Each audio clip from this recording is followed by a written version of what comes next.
Hello everyone, देख्नुभयो भने गोही।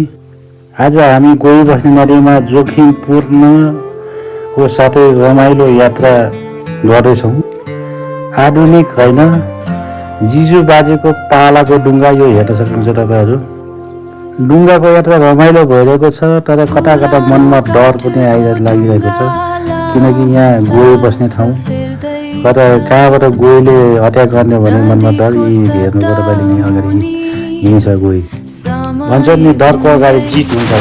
ल हेर्नुहोस् यहाँ कति राम्रो फुल फुलेको छ। नदीमा फुल फुलेको छ। हामी रमाइलो गर्दै गइरहेका छौँ। पारिपट्टि दिदी बहिनीहरू हुनुहुन्छ, दाजुभाइहरू हुनुहुन्छ। हामी यता डुङ्गामा एकदमै रमाइलो भइरहेको। आजलाई मैले एउटा छोटो क्लिप मात्रै राखेको छु यहाँ सामु।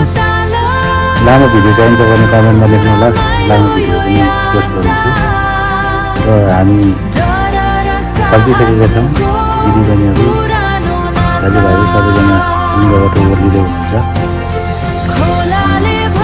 यहाँसम्म यतिसम्म हेरिदिनु हो, धन्यवाद सबैलाई। फुल भिडियो चाहियो भने कमेन्टमा लेख्नु होला। अर्को भिडियोमा फुल भिडियो गर्नेछु। भिडियो मन परे लाइक कमेन्ट सेयर पनि गर्नुहोस् है। लाइक कमेन्ट सेयर गर्नुभयो भने मलाई पनि हौसला हुनेछ यस्तै भिडियोको लागि।